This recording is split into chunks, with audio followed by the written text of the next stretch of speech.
Hey everyone, it's Carter King. If you're an educator, a leader, or just a parent who wants to teach kids about space, check out my newest book, Carter's Journey Through Space. It's available now on Amazon, Target, and bookstores everywhere. Come explore the universe with me.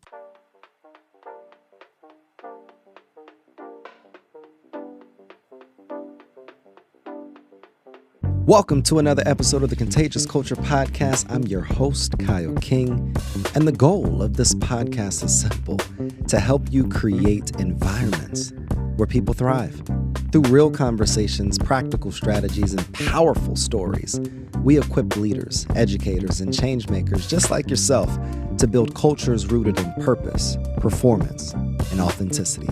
Because culture isn't something you talk about, it's something you live. This is the Contagious Culture Podcast. Let's get started. Welcome back to another episode of the Contagious Culture Podcast. I'm your host, Kyle King, and the goal of this podcast is simple: to help you create ecosystems and environments where people thrive. Look, I have my friend on today, y'all.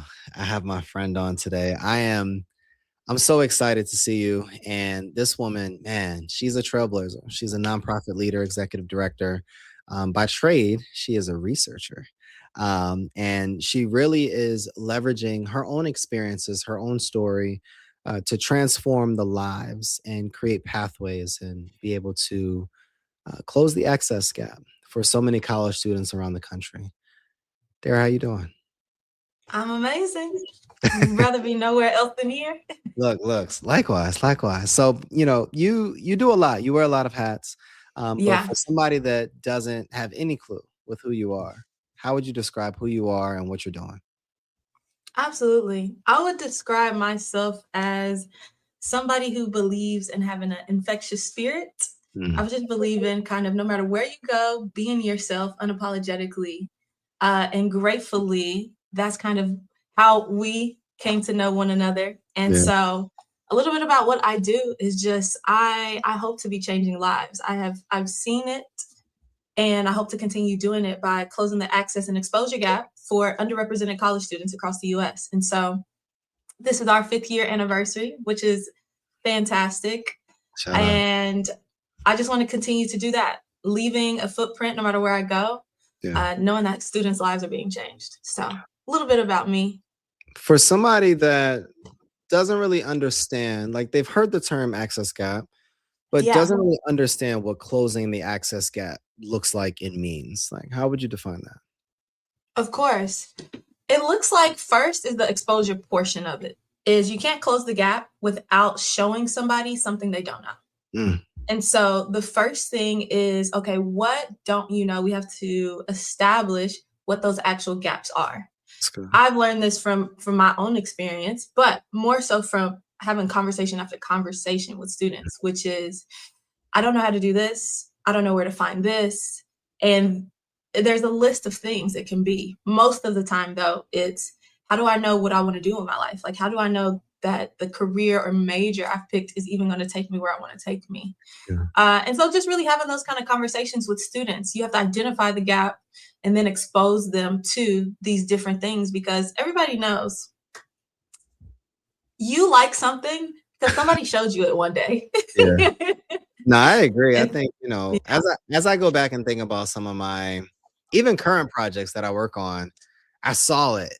And even if it was subconscious, like I feel like I was in the environment or someone created the condition for me to do this work at a high level.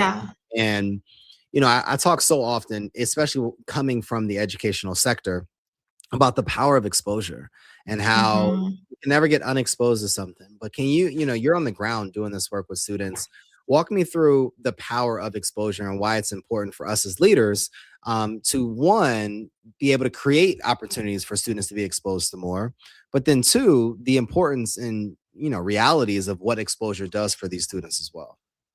Absolutely. It kind of just really brings me back to my origin story of my organization. The first time that I really experienced the power of exposure, which is when I was mentoring this young woman, and we came from different lives, and I just really thought, I'm not serving this young woman well. And then to leave that relationship, have her call me back and say, girl, you did more than you needed. You showed me what it meant to walk in this world, be unapologetically who I am, to see a woman who looked like me doing the things that you were doing at the time. She was like, you walked like nothing was going on. You just had so much confidence. And so the trajectory of her life changed. And that was the first time I saw it. And I was like, oh, I have to keep doing this. Exactly. Absolutely. For somebody out there that wants to do more, they want to create opportunities. Yeah. They don't know where to start. Like you've done a lot. Like you're working full time, you're building an organization, you still wear multiple hats. Like, how are you balancing it all? And what would be your advice for someone out there that's trying to balance but still be impactful and show up for people as well? Absolutely. It's crazy. I just had a conversation with somebody the other day. She reached out to me and was like, Dara, I just want to get involved in my community more. And I don't even know where to start. And a lot of people think that I just started an organization out of nowhere, but I was just really involved in my community. Yeah. And I saw where there were like pockets of opportunity as well. Like, oh, well, this organization does really, really good with high school students, but everybody looks at college students like they're already adults, and there's not a lot of like hands-on help there per se. So I would always encourage somebody, like, find a organization that's within your city limits where you just see them everywhere, whether that's social media, at the local 5K run. And those are the organizations you want to get involved with first, because they're already showing themselves to be super involved and impactful in the community. What's getting you excited these days? Like you're a woman on a mission. Like what's keeping you excited? Ooh, that's a hard question. It's a mix of past, present, and future. Okay. So past is when this year, for the first time since the inception of the organization, we've had the most mentees come back and be mentors in our programs. Congrats. And I'm like, oh my gosh, I love that. I love that. It's kind of a little alumni situation. And that has encouraged me a lot to know, okay, 5 years ago, we had seniors and juniors. And so like our first and second year of operation. And here we are 4 to 5 years later, they're mid 20s to late 20s. And they're like, oh, I'm going to go right back where somebody impacted me and pay it forward. That is so encouraging to know you left a footprint or some kind of stamp on somebody, and they're coming back to bring it back to somebody else. That's so good. That's so good. That's one of the biggest things that's really been keeping me going. You know, you talk a lot, and even in our times that we check, like this dichotomy between access versus ability. Yeah. Can you break down what that means for us? The difference between access and ability is, I grew up playing sports. So I love a good sports analogy. Yeah. But you don't really know if you can be good at basketball if you've never picked up a basketball. And that's not really fair for somebody to tell you and, kind of bark at you and say, you can never do this. You can never do that. Well, you haven't even seen it, touched it, or experienced it. And so when we talk about this thing of access and ability, I just am a huge believer that that's the distinction. You can't tell anybody what they can and cannot do when they haven't even seen a crumb of the whole loaf of the bread. So to me, that's what we're doing, is giving students the opportunity to say, okay, I've never even touched or seen a basketball. I've heard about it maybe. Yeah. But here's an opportunity for me to touch this basketball, put time and effort into practice, and then decide, oh, I could be LeBron James Jr. No, but essentially whatever you would like to be. I think the other side is really cool too. Like when I talk to college students often, and I believe that exposure also shows you what you don't want to do. And anybody that's going to college, my advice to them is to intern in the field that you say that you want to do when you get older, or shadow that specific person. Because I think, I really believed in my mind when I was in college that I wanted to be a doctor. And then I went to the hospital and they put me on the psych ward, the floor. And I was just like, Yes. I'm just not cut out for this. Like there's certain bias. Like I don't want to work on certain Yeah. types of patients.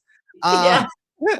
and and I took chemistry in college and I'm just like, this just isn't for me. Yeah. So, what is the degree of community building and just the people degree? So, it's so interesting because these kids, they'll go to school and they'll be so gung-ho on a career just to check off a box and they'll hate it, but they were never Mhm. exposed to more. And I think college and just after you graduate high school is that opportunity to expose yourself and get so many experiences so that it can really shape what Yes. you like, but then shape the things that you don't like. No, absolutely. I mean, how that's really my story about how I got into research is from the time I came out of the womb, you could not tell me I was not going to be a clinical physician. What?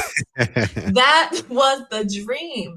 And then I had an opportunity to have this internship for about 3 to 4 months where I was doing hospital rounds. I was in surgeries. I saw, which was a beautiful experience looking back at it, but I got to see Mhm. babies being born, Mm. the whole nine. And I'm sitting there crying while a woman is, pushing out a baby. And I'm like, this doctor is stoic.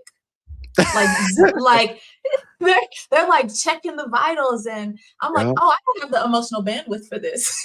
Nah, not at I all. love this. This is beautiful. I'm Yeah. grateful to see life come out like this, but I don't have the emotional bandwidth for this. So how can I make impact within the medical field? And then that's when I got a mentor within the research field, and she was like, you can have a whole career Yeah. doing medical research and have impact on the other side. So it's important to have that exposure. On this podcast, we get a lot of leaders that come on like yourself, but then there's a lot of leaders that listen in. Talk to that leader, that leader that frankly isn't doing enough. They're not mentoring, they're not reaching back, they're not creating opportunities and pathways. What would you say to them to get off their chair and actually get to work and help somebody? Oh my goodness. That to me, my experience, when I even talk to other like founding executive directors, that's what also keeps you so grounded and connected to the impact that you're trying to have within Mm, your organization is you have to decide what your touch point frequency is going to be. yeah. But making sure you're touching that audience and not being behind the desk in the office in front of the Zoom camera all the time Yeah. has to be the part, because it happens. Business has to be ran, Yeah. managing has to happen, leadership has to happen. But if you get so disconnected from the audience and the community you're really trying to serve, it's gonna be you're trying to light a wet candle with. Like it's Mm, never gonna that's good. light. That's good. It's never gonna light. So I always encourage leaders, rather that if that's touch point is like once a quarter, once a month, whatever the frequency you can handle in your schedule. But that has to happen. You have to connect with the audience you're serving. It's really cool when people build something. And both of us are builders and we're using these passions, these pain points, and really creating a opportunity for other people to have the solutions to the problems that they're experiencing. Um, but when you build something, what I find is that there was something probably missing that motivated and inspired you to go build it. Like for you, what did you see that was missing in the system that made you say, like, all right, I got to build this? When it was just really clear to me, when I was at Howard University, I was a student, and it brought together so many different communities that had so many different walks of lives. Yeah. I'm a Texas girl through and through, from Dallas, and I went from the South to the East Coast, and people just had very different upbringings than I had. And I saw that there were a lot of gaps. Yeah. I'll just never forget the time that one time I was on the phone with my mom, and I was just talking to her about my day, regular things I found very regular. And Yeah. I got off that call, and my college roommate said, "Dang, you talk to your mom about stuff like that?" And I was like, "Absolutely." Yeah. It was so normal to me. It was so Yeah. normal. But that's kind of how that mentorship piece, and I was already mentoring as well, but that's how that mentorship piece really came in, because I had so many homegirls in college reaching out to my mom, like, hey, can I have some advice? Dara is always talking with you about things of this nature. Mm, And I realized, wow, these young women don't have that person that's to good. just bounce ideas off of. How do I navigate this in life? what does it mean to be a woman who looks like me in these different spaces? And that's how it kind of really grew from that. And then after women, I was like, oh my gosh, men are the same way. Like, it's not just the young women, like the young men need that space too. So yeah. What are leaders getting wrong about mentorship and creating exposure for the next generation? One of the first things is not acknowledging the power of one-on-one mentorship. I've seen a lot of organizations as they grow, they want to do group mentorship, and they are kind of, and I get it. You have more students to serve, your audience is growing bigger, but the power of that one-on-one relationship, it just creates a safe place, a level of intimacy you can't really get in a group setting sometimes. Hey, it's Kyle. Sorry to interrupt your programming, but I got a quick culture check for you.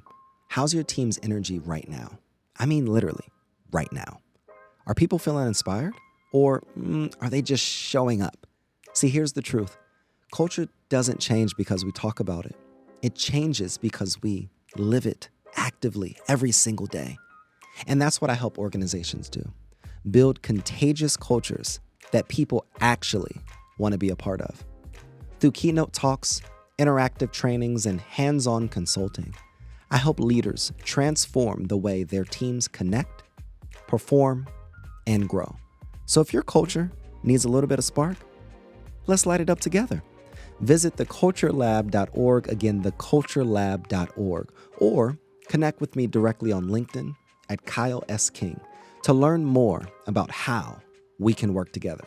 Because remember, your culture is contagious. Make it worth catching. Now let's get back to the program. So I've been encouraging other leaderships to, if you do group settings, make it small, intimate, 2 to 3 students rather than the 15 students. Because I've seen pretty large groups for certain organizations. That is something that I've been seeing, which I understand. It's a scaling issue, but nevertheless, that's been something I would steer away from. One-on-one impact is different. One-on-one impact is different. Being able to have that direct accountability, but then also space where you could be able to just unpack and be authentically who you are in that space, and just pour out. I just find it just so much more beautiful rather than a group experience. It would require a really, really good facilitator to create that same experience in a group setting that somebody would be able to receive in a one-on-one experience. Dara, what does success look like for you? Like you, not just the foundation, but for your own life.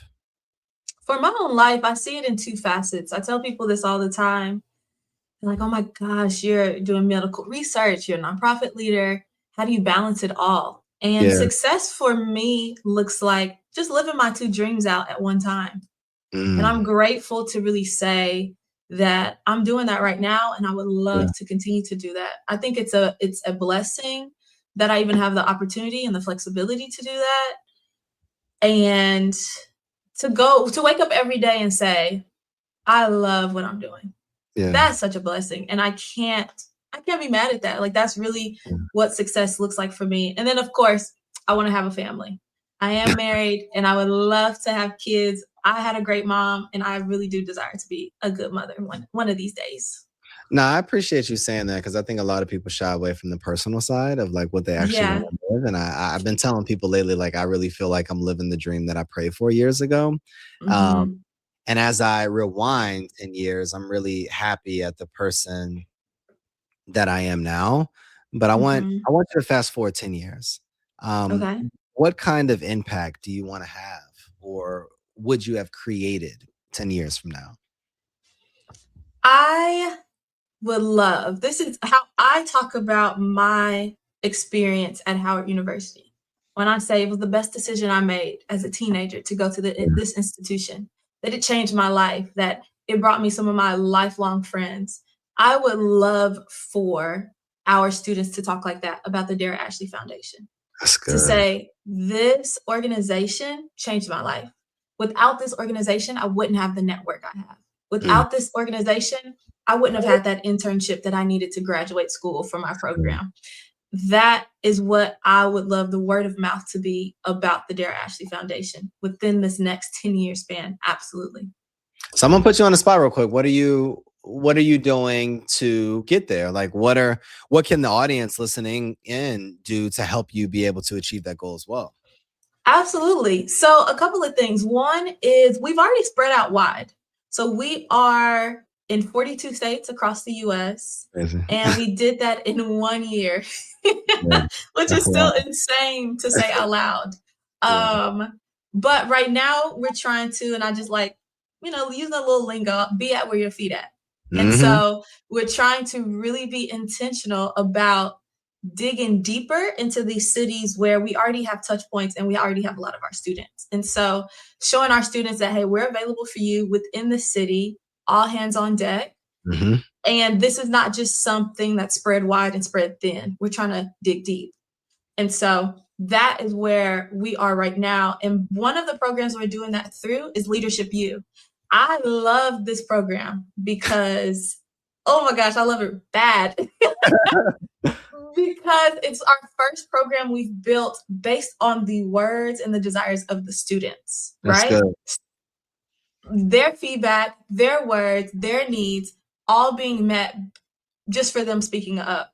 And so this is going to be I believe it's really going to be our bread and butter, our steak and potato. Like, it's going to be the program of the organization, especially where we see industries moving towards with like STEM development, and just making sure students are equipped for real life after school. What is your background as a scientist, a researcher? Yeah. Like, how has that influenced the way that you design programs like Leadership U or even measure impact within the organization? That's why it's so important. I'm going to answer this so directly, but that's why it's so important to have a good team around you, because I am a data nut. If the data doesn't say it, you have to really convince me to do it. Yeah. And everything I do is about essentially, like I do statistical analysis for research. If the data doesn't support it, then why put effort into that area? Unless we're going to be the pioneers of that, right? Then that's fine. That's completely fine. But everything we do is so calculated in the sense of, what did the students say? How many of the students said it? Are we at a 50-50 ratio with male to female? Where are they located?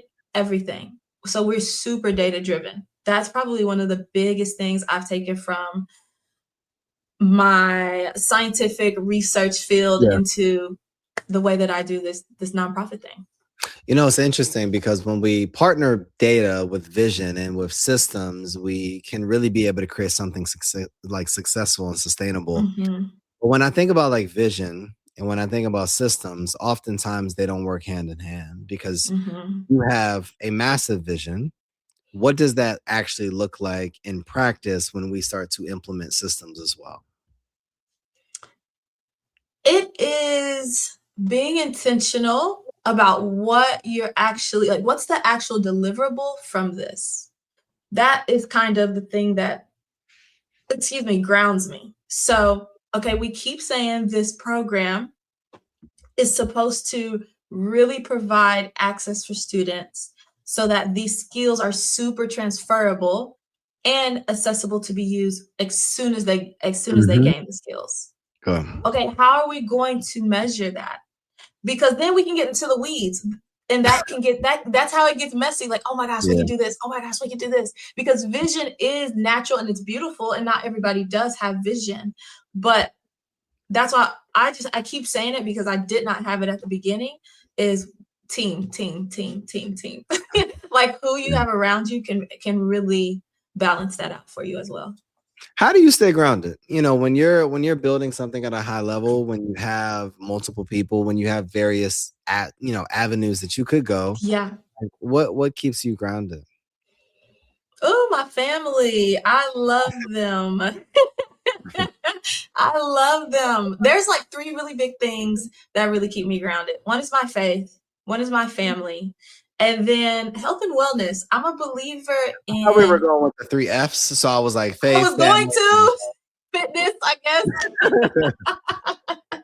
But I just believe if you don't have your mind, you don't have anything. That's true. And so if I'm not taking care of my brain health, I can't show up to be a good wife, a good daughter. I can't show up to be a good leader. So I have to prioritize mental health. If that's gym, fine. If that's a cute shopping spree, fine. A little retail therapy. But whatever the case it is, taking care of the mental health has to be on that list. I always ask this on the podcast. I ask, for guests to take us back. I think that a lot of times we come on to these shows or panels or whatever the case may be, and we have our titles and we have our bravado and we have our success and all these different things that we're showcasing. But I want you to walk me back to that slingshot moment, that hard moment that really pulled you back, but then you recognize later on in your life that it really propelled you forward to be the person that you are today. Like, what was that moment for you? Ooh, I've had a few of those. I would probably have to say somewhere in between that 2023 to 2024 time period. We, as an organization, had just come from a really big partnership and highlight with McDonald's. I was on a high. We were everywhere, doing everything, all the cameras, all the everything. And I was like, this is the dream I've been looking to live. And everybody knows the mountaintops have to come down to valleys. That's the truth. That is the truth. And we had a season there where funding was slow. We had students really still reaching out, really needing us, and didn't necessarily have the resources to do what we had promised to do.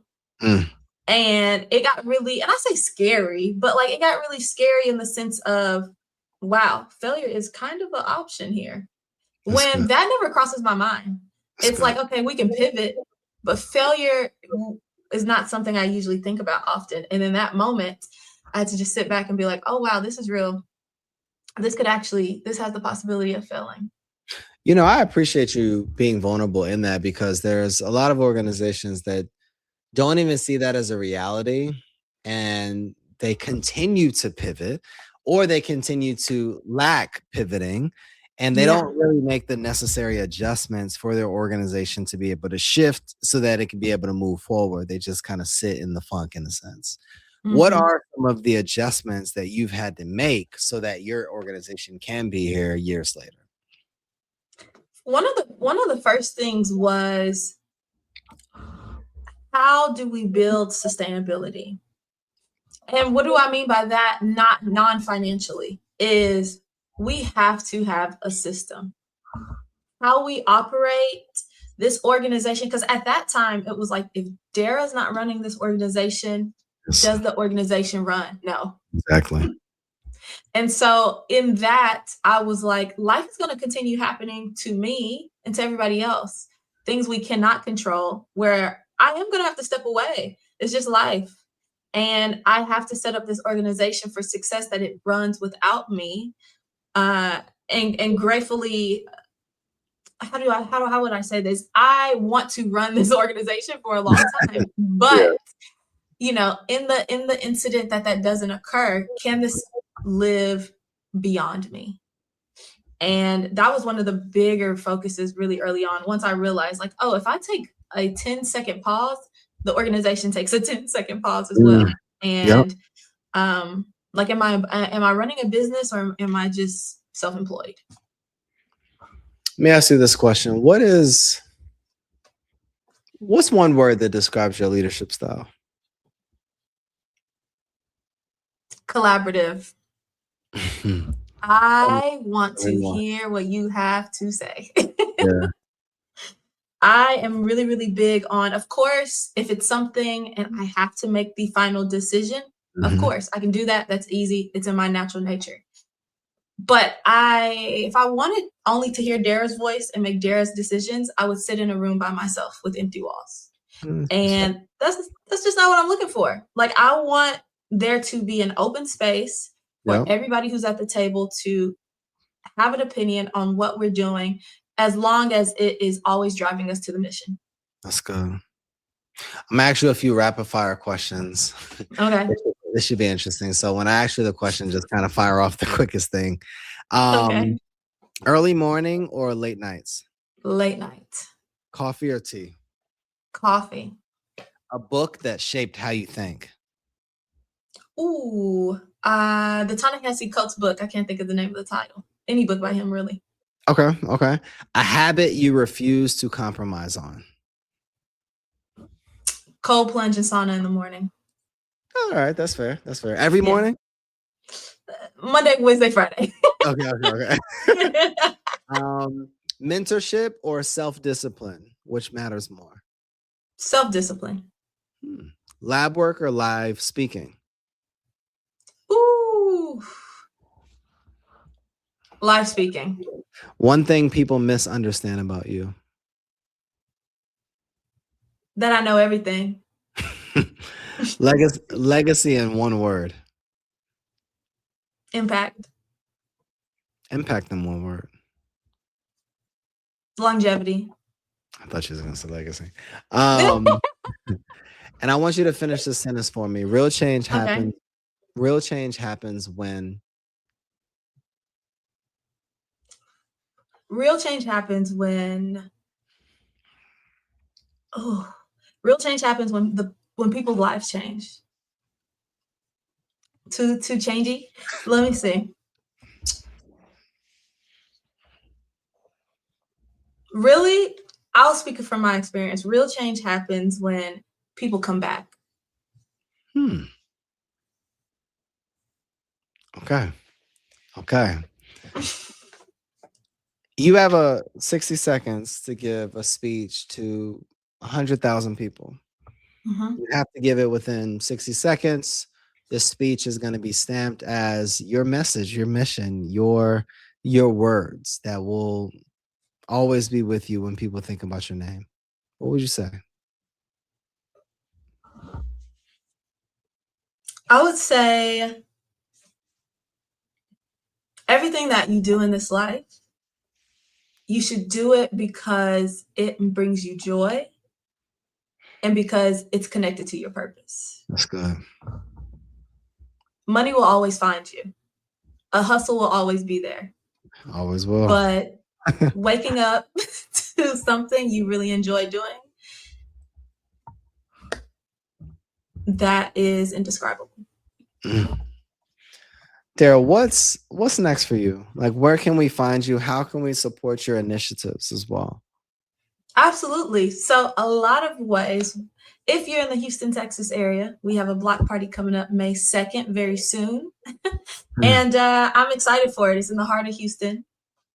Oh, we might have lost you. I'm here. Okay. But nevertheless, it's in the heart of Houston, and we will be giving out scholarships on the spot. So it's a great opportunity for students to come get a raffle ticket really quick and get $2,000, $3,000 scholarships. As well as we are in all of your communities. So if you see a need for us, we always tell people reach out, because maybe we've missed the mark on a couple of cities where you all need us. And so we're not afraid to travel. We're not afraid to connect. And so you can reach out to us via email. We also have a texting line on our website, the DaraAshleyFoundation.org. And that's the best way to get into contact with us, because we're quick. We work with college students, so we know texting is the way. No, Dara, your work, your leadership, your vision is powerful, and like it really is. And I'm so glad to know you, my friend. I'm so glad to be building, collaborating, and partnering with you on the growth of your organization, but then also transforming young minds to be able to have access. What would be your final message that can encourage, uplift, and just continue to guide the people that are listening in? Never quit. I know people say never quit all the time, but I promise you a good, thorough pivot will take you exactly where you need to be. Exactly. And I just believe that is what has gotten me here today, is no matter how hard it gets, no matter how tired I am, I'm going to keep going and pivoting no matter what. Yeah, this is amazing. This is amazing. Good. I appreciate your heart so much. Look, if you're listening in, follow Dara on all of the platforms. Go to the website, check them out, and donate to her organizations. My leaders out there, reach out to collaborate and continue to uplift the next generation of future leaders of the world. One of the questions that we always ask our listeners are, what type of culture are you spreading? The energy you bring is the culture you create. Go make yours worth catching. There's another episode of the Contagious Culture Podcast, and we'll see you guys next time. Thanks for tuning in to the Contagious Culture Podcast. If this episode challenged or inspired you, hey, take a second to share it with someone who's building culture in their world. Make sure to like, subscribe, and leave a review. It helps more leaders, educators, and change makers just like yourself join the movement. You can connect with me on LinkedIn or YouTube at Kyle S. King for more tips, tools, and methodologies to be able to help you create this ecosystem of absolute excellence. Until next time, lead boldly, live intentionally, and remember, your culture is contagious. Make it worth catching.